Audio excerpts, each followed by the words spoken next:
Canelo he couldn't catch a chick in his last fight. Ah, is that right? Thank you. He couldn't catch a chicken, so how the hell he gonna catch Crawford? And that's the time that Canelo was barely gonna start. I'm not making excuses for him. He looked horrible, and now maybe we have a reason to look forward to the fight against Terence Crawford, because you always say, like, Crawford then is a big boy as well. Crawford's a big guy when it comes to a box fight. Yeah. What do you think? I think Crawford, in my opinion, but size might matter. Canelo just went 12 slow, forgettable rounds with a guy nobody knew, while Crawford watched from the ringside, smiling. Now the boxing world's shifting, and when a fighter who's already beaten Canelo gives his take, you must listen. Dimitri Bivol, the man who handed Canelo his first loss in nearly a decade, watched the William Skull fight closely, and his reaction, brutally honest. It was, it's not interesting to see the fight when one person doesn't want to win at all.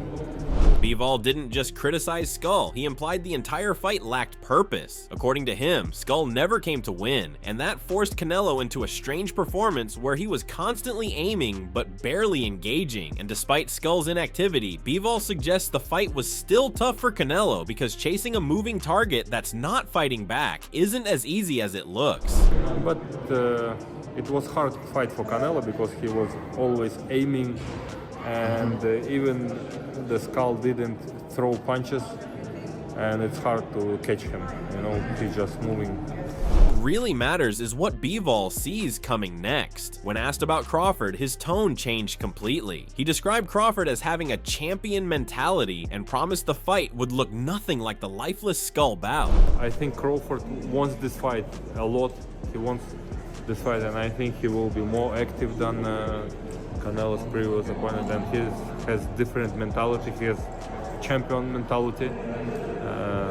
I think the fight will be much more interesting. Bivol made it clear, Crawford won't let Canelo stroll around the ring, dictate the pace, and rest at will. Bud's hunger, activity, and IQ will force Canelo to engage every minute of every round, and that's exactly what makes this matchup dangerous. I think Crawford will not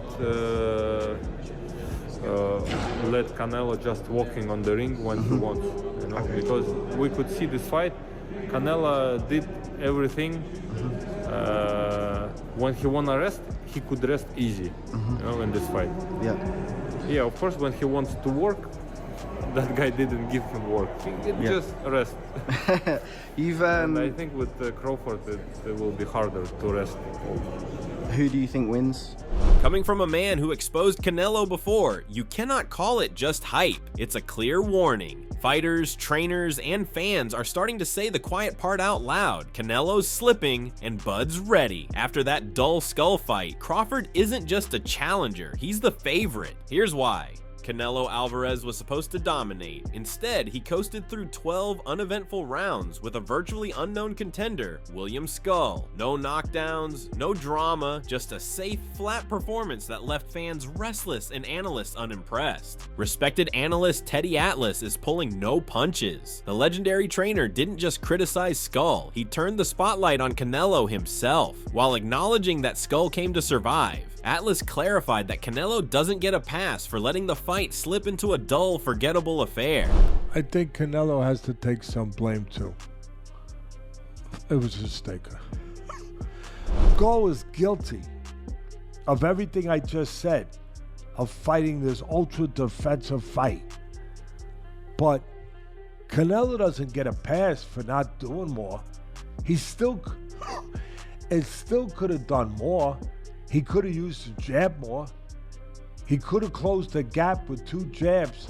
Atlas pointed out the obvious. With over 60 fights and titles in multiple divisions, Canelo knows better. He's experienced enough to force the action, but instead, he looked like a man fighting on cruise control, as if he knew there was no threat, no urgency, and no real need to impress. You didn't have to do that. That's the only thing I can come up with. He was secure in this dome, this bubble, this protective cocoon. He's Canelo. You know, before that, he would have had to take a risk for the exact opposite reason of what you're talking about. That he might have blown that fight. I better get after this guy. I might blow that Crawford fight. He knew he wasn't going to blow it. He knew they weren't going to take the fight from him there. So he knew he didn't have to do that. And look, people don't like it. Too bad. Get over it. Then came the real warning. According to Atlas, the fire that once drove Canelo to dominate may be gone. Whether it's age, comfort, or just a lack of urgency, Atlas raised the question, is this the same hungry Canelo who chased greatness? Or is this the version that gets beaten by a fighter like Terence Crawford? He either got old, he doesn't care no more, or, you know, and he's there's no fire, there's no urgency, or he's overrated. Meanwhile, Terence Crawford sat ringside, fully locked in, and as that slow-paced fight dragged on, the narrative shifted in real time. Former world champions, respected trainers, and even Canelo supporters started speaking up. After what they saw, many now believe Crawford wouldn't just survive. He could outbox and even beat Canelo. The same Bud who dismantled Errol Spence might be too slick, too sharp, and too hungry for this version of Canelo. As Crawford-Canelo mega fight is confirmed for September, Canelo's dull win over Skull only intensifies the buzz. Crawford's timing, footwork, and adaptability are at an all-time high, while Canelo appears to be relying more on reputation than execution. It's no longer fantasy. Bud is the favorite now, and the boxing world knows it. Steven Edwards, better known as Breadman, has trained world-class fighters, and he didn't hesitate to say it out loud. Canelo is slipping. Not washed, not shot, but not the same elite destroyer we saw a few years ago. How do you see Canelo's style aging right now, based on the Skull fight? I think Canelo has slipped. Listen, and I'm saying that everybody slips at a certain point in time. Canelo has almost 70 pro fights. Edwards made it clear that Canelo's wear and tear is real. He's naturally small for 168, and trying to cut off and chase a bigger mobile fighter like William Skull simply drained him. Canelo knew it, and that's why, according to Edwards, he stopped pushing and accepted the slow pace. So he's small for the weight. So he has to, he has to, you know, for him to really track down a 6'1" bigger guy that's moving like that, it would take a lot of energy. That's why he's like, man, I'm not gonna be chasing that guy around the ring. But here's where it gets sharp. Breadman says the current version of Canelo isn't the same man who took out Caleb Plant, Billy Joe Saunders, or Callum Smith. That was the apex version of Canelo, the one who'd give any super middleweight in history a problem. Today, that version is fading, and that's exactly why Edwards is picking Crawford to beat him. Where Canelo, I just see a fighter that's slipping a little bit. You know what I mean? Not a whole lot, but I don't see the guy. That's why I picked Crawford to beat him. I don't see the guy from 2020, 2021, the guy that was to beat Caleb, to beat Billy Joe Sanders and Callum Smith. Yeah. That guy right there, to me, that was the apex of his career. Yep. That was right there. Yep. He was right. That guy right there, he gonna have trouble with it. He give anybody in history a super middleweight a tough fight. Right now, I see him slipping a little bit. And it's a game of inches. It's not a big difference between... And in one last warning shot, Edwards predicted Crawford won't play it safe. He expects a street fight mentality from Bud, complete with unexpected angles, surprise punches, and constant danger. Stuff you don't see it. So that's the kind of shots that have like a shock value. Because he has like a unique trajectory to some of his punches. Yeah, like they're almost like street fighting punches. Yeah, he's not married to traditional form on yes. the hook. I always said the shot that he hit Kell Brook with was maybe... I swear that was a hook in person, then on TV it looked like a jab. But I swear in person it was a little bit of a hook. Like. It came out looking like... It was like a hybrid shot almost. Yeah. It was a hybrid shot, and he snapped it right at his shoulder. That's like a street punch. I've seen guys get knocked out with that with street punches because most guys fight the right-handed guys fight with their hand, and then they'll turn the punch down like this. They don't throw because they're right-handed, so they fight like that in the street. And he turned southpaw, and Kell Brook threw a jab, and he just followed the jab back before Kell Brook's right hand came and just like turned his arm down. And people was like, Kell Brook is, not the same, and he's this and that. I'm like, man, I don't care about that. Just look at that punch. That punch was ridiculous. That was a ridiculous punch. A style that could make Canelo uncomfortable, frustrated, and possibly overwhelmed. And that's exactly what makes Terence Crawford so dangerous right now. He's not just younger and fresher, he's sharper, and he's preparing for Canelo with a style that's all about unpredictability, explosiveness, and precision.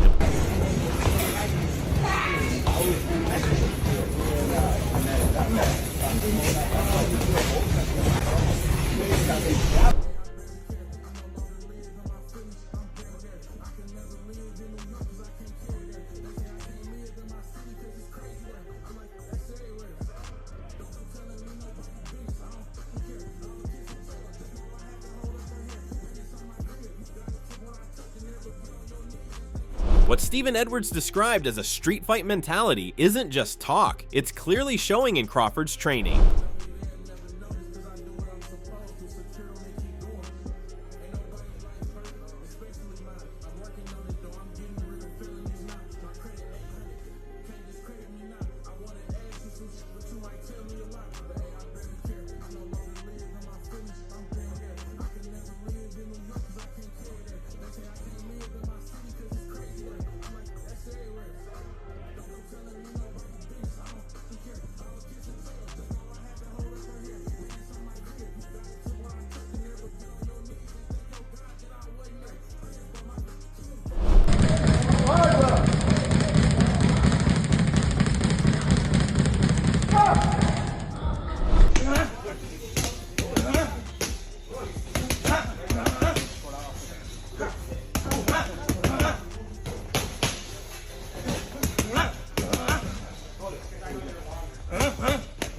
Every punch Crawford throws is carefully measured, and every movement is designed to trap, counter, or disrupt. He's not standing still like Skull did. He's not there to survive. Crawford is training to attack the gaps, exploit the wear, and take the moment if Canelo hesitates even once. And that's what the pros are seeing. The tide is turning, and Crawford is no longer the underdog. Even outside the boxing world, athletes are picking up on Crawford's mindset, and they're sold on it. Former MLB All-Star Adam Jones shared a behind-the-scenes story that speaks volumes about Crawford's discipline and focus, even when everyone else is partying. Canelo Alvarez, Terence Bud Crawford. How do you think that thing plays out? T. Crawford. T. Crawford? Fucking monster, bro. By finish, or does it go the distance? I done tried to buy T. Crawford like 20 drinks. Like, took him to the strip club, took him to the regular club, won't drink nothing. That's what it's all about. So we got him. No size difference, nothing, doesn't matter. He's gonna go up there, he's gonna take care of business. Yeah, I think T. Crawford gonna take care of business. I like that fight. He ain't gotta lose much weight. He can come in strong. That's the kind of locked-in energy Jones believes will carry Crawford past Canelo. No distractions, no excuses. Even Andre Ward, one of the most respected minds in boxing, gave a clear answer when asked about Crawford versus Canelo. I'm going with Terence Crawford, you know. Big weight jump, a dangerous fight, but somebody's got to prove to me that they can break Terence Crawford's will and that he can't figure it out against you. You know, it ain't no disrespect toward Canelo, but I've said this the last couple of years. I'm not betting against Terence Crawford against nobody right now. You got to show me that you can beat him. No hesitation, no breakdown needed. Ward sees the shift, and he's not alone. The reaction online was loud, but some voices hit harder than others. Artist and boxing fan Jordan Banks didn't hold back after watching Canelo versus Skull, and he made it clear who he's backing when Crawford steps in next. Canelo promises all type of knockouts, this and that, because they want to set up the big fight in September with him and Crawford. After that fight, I'm convinced Crawford's gonna whoop his ass. They stole that fight from Skull. I don't care what the commentators. No, he need to stand there and fight. Oh, fight! No, he don't. He need to move like he moving and keep potting that nigga. Bruh, this is the way I tell anybody. That dude won at least the first 6 rounds, hands down. Bankex echoed what a lot of fans felt. Canelo didn't dominate. Skull just didn't fight back. And against a sharp, mobile, and aggressive Crawford, that kind of night won't cut it. Even respected trainers are starting to turn the tide. Bozy Ennis, father and coach of welterweight star Jaron Boots Ennis, broke down exactly why Canelo could be in serious trouble against someone like Crawford. Yeah, I'll tell you, movement. That movement all sets everybody, man.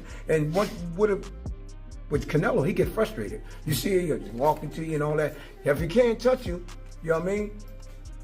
That's it. Bozy knows what happens when elite level footwork clashes with flat-footed pressure, and he sees the warning signs for Canelo already, but he didn't stop there. When asked if Crawford can actually pull it off, Terence got a great chance to beat him, man. You know what I mean? Terence can box, Terence can move, Terence can punch. You know what I mean? Terence ain't gonna be doing like Skull. Terence gonna fight you. You know what I mean? He's Terence from the streets, man. You know what I mean? He knows what to do, you know what I mean, when it comes down to it. I think he's going to wind up frustrating Canelo. Bozy's message was clear. Crawford's not just slick, he's hungry. And unlike Skull, he won't waste a big opportunity by just moving. He'll frustrate, break down, and fire back. Exactly what Canelo hasn't had to deal with in years. And it's not just fighters backing Crawford, elite trainers are now warning fans to stop underestimating the size of the moment. Stephen Breadman Edwards, one of boxing's most respected minds, dropped a major prediction after watching both men closely in recent years. But Canelo's getting a little older. He really is. Canelo's age is showing, in my opinion. And that's why I picked Bud to beat him. Bud is light on his feet. Bud's conditioning is better.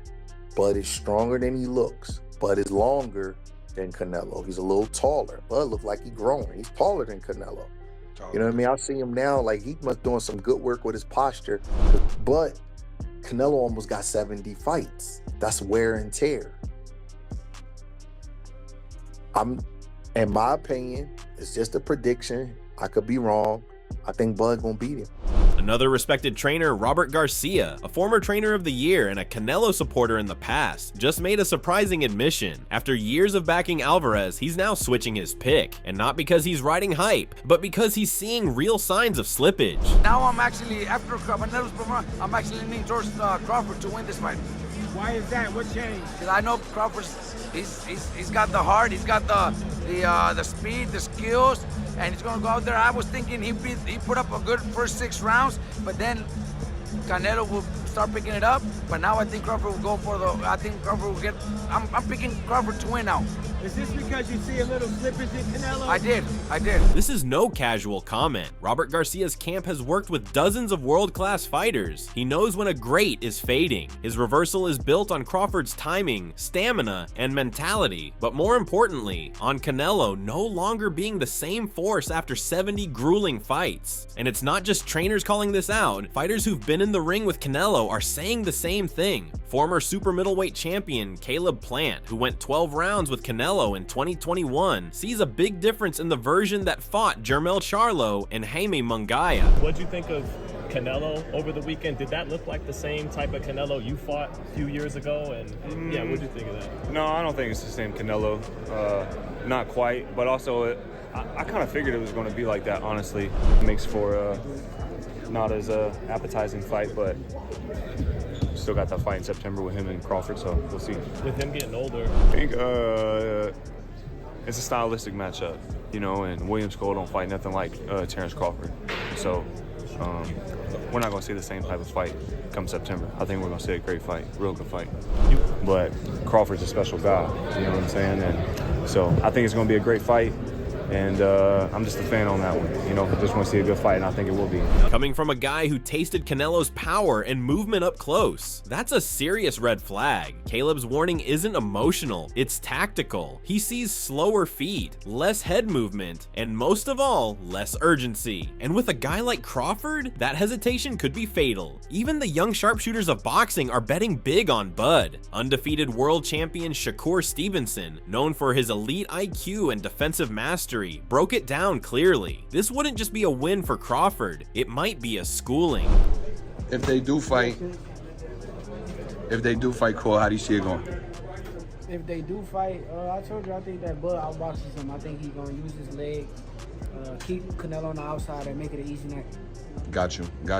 Shakur's game plan says it all. Distance, movement, sharp counters, all the things Canelo's been struggling with in recent fights. And if a technician like Shakur sees it that clearly, it speaks volumes about where Crawford is and where Canelo might be headed. Even former opponents of Crawford are siding with him. Amir Khan, who shared the ring with both men, didn't hesitate when asked who wins between Bud and Canelo. Based on styles, timing, and what he's seen recently, Khan believes this one's already decided. I think that Crawford could beat him because Crawford is a big 147 fighter and is strong as well, which a lot of people don't give him the credit for. I think that fight, if it does happen, as long as Crawford stays away and just boxes and be smart, he can win that fight. I think Crawford's a better fighter than Charlo, and he's a smart fighter as well. He switches and everything, so that would be a very good fight. Timothy Bradley didn't hold back when asked who he's picking in Crawford versus Canelo. Bradley, never shy to criticize Canelo, took the moment to clown him, even mocking his recent struggles against slick movers in the ring. I got Crawford, B. I got Crawford. Hey, what if I tell you Canelo by 10?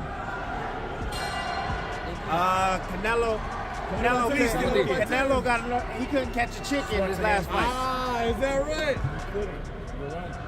Thank you. He couldn't catch a chicken, so how the hell he gonna catch Crawford?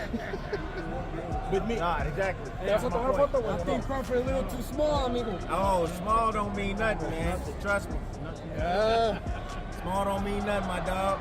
I'm proud. Trust me. But I'm just saying, Canelo couldn't catch that chicken. That chicken he was up against. How the hell you think he gonna catch Crawford? One of the best and most skillful fighters in the game. So, Despite pushback about Crawford being too small, Bradley doubled down, saying size means nothing when skill is levels above. Even among boxing insiders, the concern around Canelo Alvarez's recent performances is growing. ESPN's own Hall of Fame broadcaster Bernardo Osuna broke it down with brutal honesty, highlighting just how much Canelo's form has slipped and why that could spell disaster against a prime Terence Crawford. If we look at that version of Canelo, he doesn't beat Terence Crawford. But then again, we look at the version of Crawford against Madrigal. It wasn't spectacular either. Osuna didn't hold back, criticizing Canelo's conditioning and output in the fight against John Ryder, a fight he believes Canelo barely survived, not dominated, and he's not making excuses. He's calling it how it is. But look, if I'm being honest, Canelo had no legs. Canelo was not throwing punches. There was no pop there. And he had an opponent in Skull who didn't want to fight. Now, if Skull maybe gives you 15-20% more offense, he could have won that fight. It wouldn't have taken much from Skull to win against that version of Canelo. Then he goes deeper, explaining why Crawford versus Canelo is suddenly a real conversation, because if that's the version of Canelo we're getting in September, the idea of a good big man beating a great small man completely falls apart. And you're calling the fights and you finish and you're done. And that's the time that Canelo is barely gonna start. I'm not making excuses for him. He looked horrible. And now maybe we have a reason to look forward to the fight against Terence Crawford. Because you always say, or the old adage in boxing says, a good big man beats a great smaller man. That was not a good big man though. That is the one thing that, Canelo will have to look in the mirror, how he's going to prepare, how his body feels, are his legs there, are his reflexes there, because Terence is no joke. But Osuna wasn't just hyping Crawford. He reminded everyone that Bud isn't your average welterweight. He's a former wrestler, he's powerful, and more importantly, he's been battle-tested in sparring sessions most fans never hear about, like going toe-to-toe with none other than Andre Ward behind closed doors at ESPN. Not to be played with, because Terence, he's strong. That's what people don't realize. His wrestling background, Terence Crawford, I've seen him, go toe-to-toe with Andre Ward in our offices, and that dude is strong. So don't underestimate Terence. So here's the question boxing fans need to answer. Is Terence Crawford truly the favorite now to beat Canelo Alvarez? Drop your pick in the comments, Crawford or Canelo. And more importantly, how do you see it ending? Points, KO, or pure domination?